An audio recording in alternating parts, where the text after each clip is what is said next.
The Book of Esther.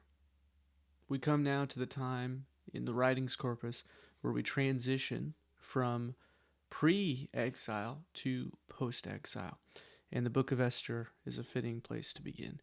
Let's go ahead and get started here. So, first, the title for Esther in Hebrew and Greek is very straightforward. It's just the name of the main character. Her name is Esther, right? And here's kind of just big literary flow. The book flows in kind of three parts here. So we have the rise of Esther to becoming a queen. We have Esther and her family member Mordecai as they defeat Haman, this jerk who wants to destroy all the Jews. And then the conclusion of the book focuses on the institution of the Feast of Purim, and then also sort of Mordecai's ascension as well because of his virtue. And chronologically, you can see here Esther takes place during amid the kingship of Ahasuerus. That is the name in the book, the king. And most scholars believe this king to be the same as King Xerxes the First, who reigned, as you can see there, from 485 to 464 BC. So if the exile, the destruction of Jerusalem, takes place in around 586 BC, you can see this is about 100 years after that time. So this is well into the post-exilic period. And the Jews at this time, at least in the book of Esther, right, they are located, I believe, in the city of Susa. And so, all right, let's go ahead then and drive into, let's kind of big picture here of Esther. All right.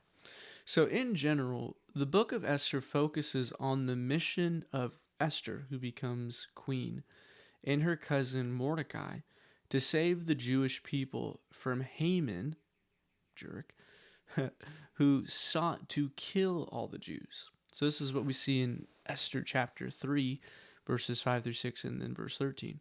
And when Haman saw that Mordecai did not bow down or pay homage to him, Haman was filled with fury.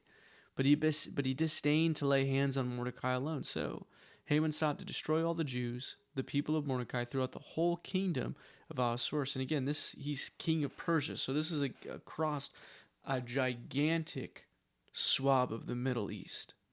This guy is crazy. Verse 13. So letters were sent by couriers to all the king's provinces with instruction to destroy, to kill, to annihilate all Jews, young, old, women, and children. Crazy story, right? And so, but that's really the main point of this book is it focuses on Esther and her family member to save the Jewish people from this absolute lunatic whose name is Haman. And so that leads us then to our second sort of big picture, right? Like what's going on in this book. And that is, so Esther, she ultimately reveals Haman's plot to her husband, right, King Ahasuerus, who heeds her request that the Jews be preserved. So we see this in Esther chapter 8. And she said, if it pleases the king, and if I found favor in his sight, so this is Esther speaking to her husband, the king, let an order be written to revoke the letters devised by Haman the Agagite, the son of Hammedatha, which he wrote to destroy the Jews who are in all the provinces of the king. Then King Ahasuerus said to Queen Esther and to Mordecai the Jew, you may write as you please with regard to the Jews in the name of the king, and seal it with the king's ring. For an edict written in the name of the king and sealed with the king's ring cannot be revoked. So, in the same way that the book in general focuses on the mission of Esther and her family member to save the Jews from this heinous plot of Haman, Esther has this fundamental role in revealing that plot to her own husband, who then heeds her request and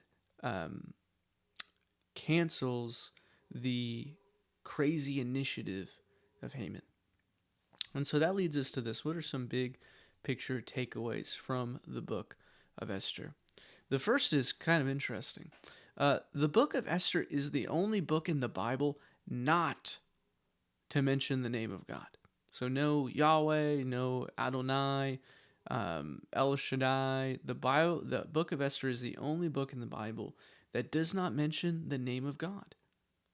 While that's true, the presence and faithfulness of God clearly dwells in the background of the book. So although God, his name is not mentioned, clearly this book is about the preservation of God's people through the faithfulness of his covenant members, namely Esther and her family member Mordecai. And that leads us then to the second takeaway. Covenantal faithfulness, it at times may be uncomfortable or costly. So we see this in Esther chapter 2. This is Mordecai speaking. Then Mordecai told him to reply to Esther, "Do not think to yourself that in the king's palace you will escape any more than all the other Jews." In other words, Esther is a little bit hesitant to say something to the king about what's happening. And her family member Mordecai is like, "Hey, don't think that just because you're married to the king that you're going to just be safe from all of this, from potential harm." Verse 14, "For if you keep silent at this time, relief and deliverance will rise for the Jews from another place, but you and your father's house will perish. And who knows whether you have not come into the kingdom for such a time as this?" Then Esther told them to reply to Mordecai, "Go gather all the Jews to be found in Susa, and hold and hold a fast on my behalf, and do not eat or drink for 3 days, night or day." And then she says at the end, "And if I perish, I perish." We've seen this already as we've considered, for example, the book of Psalms, the book of Proverbs, that living a covenantal lifestyle, living a lifestyle of faithfulness to Yahweh, it's not always the most comfortable thing. Think of David in the book of Psalms, crying out to the Lord, right, as he flees from his son. We can think of the book of Proverbs and the temptations that comes to the people in Proverbs. And here we see in the book of Esther that this woman is faced with a decision of whether or not she's going to speak up to her husband regarding her own family, or she's going to be quiet. And she is well aware of the risks of what might happen, and so she still decides to speak up. And thankfully, it turns out well for her. But again, this covenantal faithfulness to God and his people, it at times can be uncomfortable, and at times can be costly. And so Esther is this great reminder to us, this woman of virtue, in the same way Proverbs, especially Proverbs 31, highlights the virtue of woman wisdom. This woman is covenantally faithful, even when things around her are chaotic. The book of Esther, it's a great book. And so with that, let's go ahead and transition to our next book within the writings.